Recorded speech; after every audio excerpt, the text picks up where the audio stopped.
Hey everybody, how you guys doing? Well, we finally hit a milestone that it took us a while, but we got there. This week we hit 60,000 subscribers. It's pretty good in my books. Thank you to everybody that has hit that subscribe button. It keeps me going, friends. And I never foresaw the channel getting to this size, but here we are. Today's video, I'm actually splitting firewood. Now, where I'm at right now in my pile, I'm at the stuff that doesn't really want to split. Most people in my neck of the woods do not swing an axe because our wood grows like this. There's a lot of knots, and our wood's short and it has a lot of foliage on it because our growing season is so short. I guess the trees sprout a lot of limbs so that they can pick up as much sunlight as they can during the growing season. But what that means is, well, they can be hard to split. So what do? Well, friends, I don't use a wood splitter. I use a big nasty chainsaw and a sharp chain, and I just give her. And then after, I put the noodles in a garbage bin, and that's what I start my fires with in the winter. Anyhow, I'm going to show you guys what we're using today. This is well, a culmination of 60,000 subscribers. This saw here. Without you guys out there, this saw wouldn't be. So let's get looking at this saw, and I want to give props to everybody that made this saw happen today, because without you guys, this saw wouldn't even be sitting here, and it certainly wouldn't be running. Okay guys, I pulled it out. Just gonna undo my blow gun here. Remember this saw? I built it a while ago, didn't I? 394, the turd saw 394. It's pretty much done now, but it's not completely done. I still got to put the outer dog on. Now, if you guys remember, this saw, well, I couldn't keep chains on it, friends. It would throw a chain every time I used it, so after struggling with it for a month or so, I put it on the bench. And the reason it was throwing chains was revealed to me today. Okay, let's talk about this saw, because without you guys out there, well, this wouldn't have happened. First off, this saw was donated to the channel by a fellow named TK. He used to be around on the channel quite a bit. Haven't seen him in a while. I hope you're still out there, buddy, Mr. TK. Used to yak with him through text messages and, you know, that kind of stuff. And this saw was donated by him. It was a customer saw or a buddy's, I can't remember. It ran, but it needed a full rebuild. That chain's a little bit tight, friends. So while we're yakking here, let's give her a little bit of this. Yes, I use a ratchet when I'm not in the woods because, well, it's just faster. I'm just gonna back this off just a hair. Just a hair. There we go. Okay, so we had this 394. I had it in a box for, oh geez, a couple of years maybe. It felt like a couple of years. Well, yeah, that's a sharp chain, friends. That's twice now I've done that today. 3 times will make it legit. Anyways, I had this saw in a box for, you know, a couple of years, and it was one of those, you know, man, I really want to get to this saw. I love 394s. I have a pristine one on the shelf, and, well, that would normally be the saw that does this. I noodle with that saw and block up, when I get big wood, I block it up with my 394. So anyways, TK sends me this saw. It's in rough shape, but it's complete. I mean, it's missing the clips here, but other than that, friends, you know, broken case on the front, just a typical faller saw, but it was all there. So I reached out to Ryan at Wolf Creek. The cylinder was mint. Ryan sent me everything I need, carb kit, piston. Remember, friends, Meteor does make a 394 piston, so, and we got the porting it. Ryan sent me the bottom end seals and gaskets and one-stop shop at Wolf Creek. So again, 60,000 subscribers. I get a lot of help. TK sends me the saw. Wolf Creek sends me the parts. The bar that's on this saw, friends, look at that beautiful thing. B-Ray Farms, friend of the channel, Brock. pretty sure his email is beeray farms@gmail. You can find him on Facebook if you do a search, friends. Sent me this beautiful Sumara bar. This is a good bar for a heavyweight power head. It's well balanced on here. This is the first time I've used this bar. It's a 32-inch, 105 driver, 32-inch, 63 gauge, 3/8. I'm running a EXJ full skip that is almost, well, it's past the line, friends. That's a really fast chain right now. So that's where I'm at. And then, friends, look at this thing. Look at that pipe. You guys see that?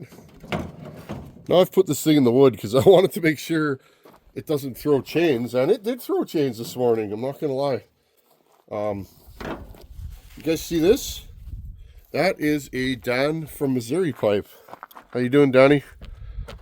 Danny gave me, oh geez, a bag of pipes, friends. I met him last year at Bunyan, and he gave me a pipe for my 365. Give me a second here. That pipe right there. It's lived life on my 365 since I got it. And it works, friends. It works better than the pipe I had on there. So, anyways, Danny gave me a 394 pipe, and being such a good guy, he even gave me the bolts for the pipe. So, I bolted that on this morning, and so far, so good. Notice it doesn't touch the pipe that I made for this, friends. Touched a little bit, and it melted the top cover just a hair. It worked good, but it was too tall. So I was like, hey, I want to run this saw today, but I don't want to spend an hour cutting and welding this pipe.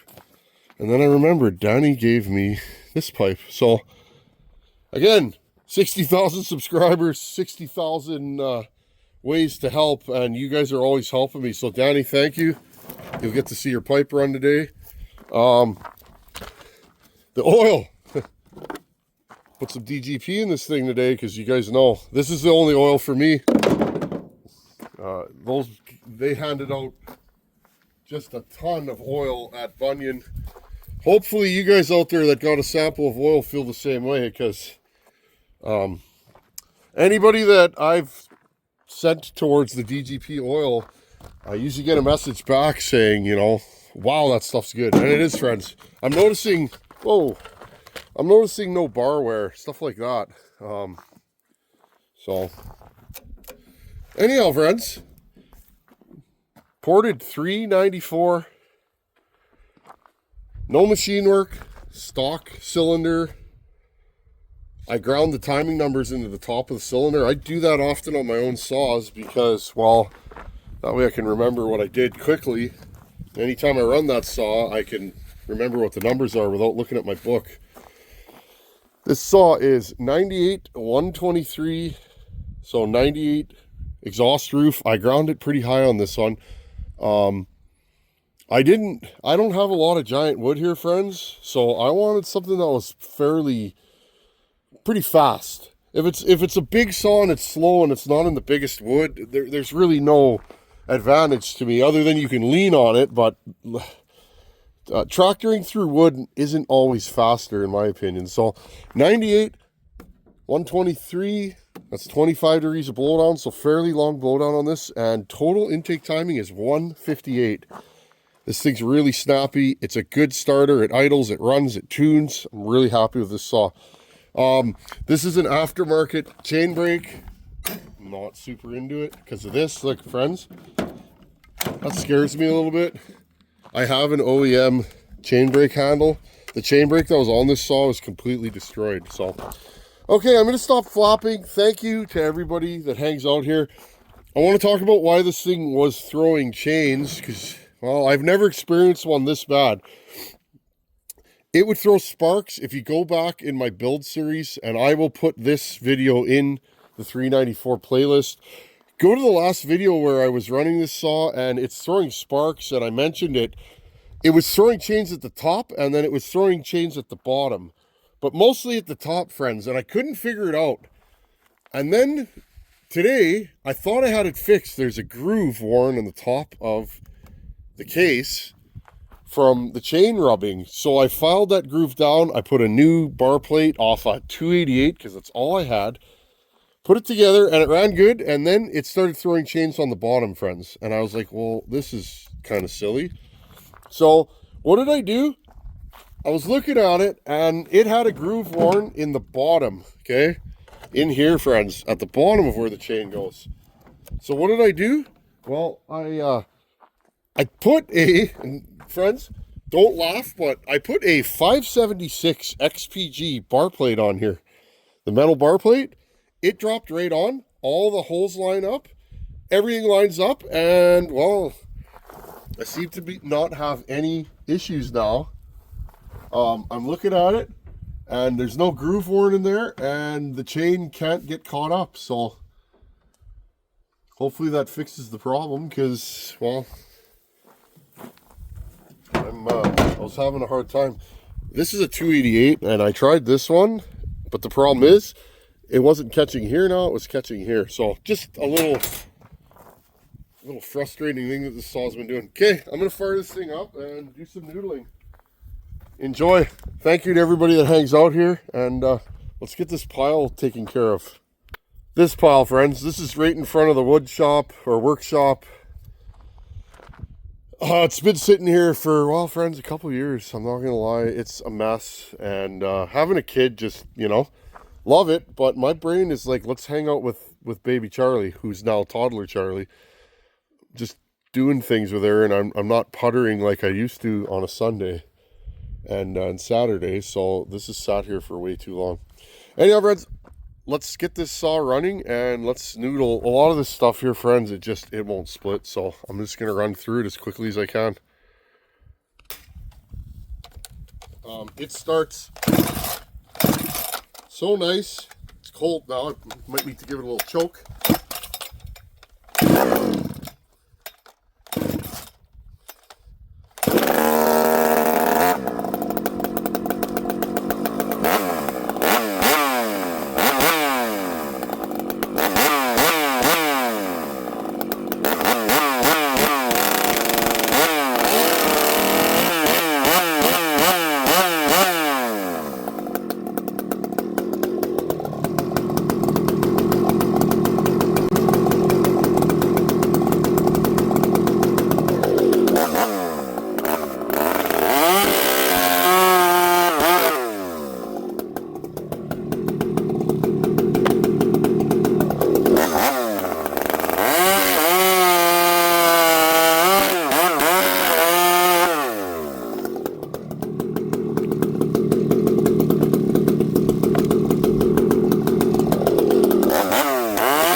Okay, this is elm, hard as a rock.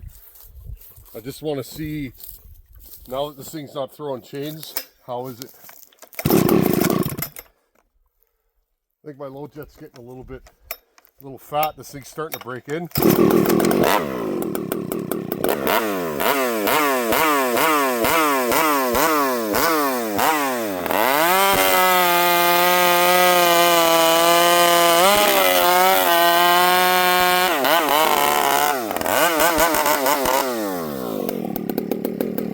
Wow, this thing's fast. I like it.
Now there's a couple things I'm doing here, friends. I'm just seeing how stable this build is, and one of the best ways to do that is to buck back to back to back, trying to get the saw hot.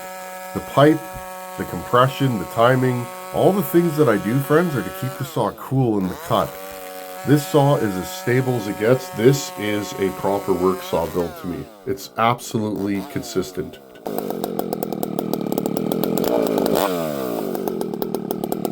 Anyhow, 60,000 subs. Thanks for stopping by. I would say this thing's fixed, and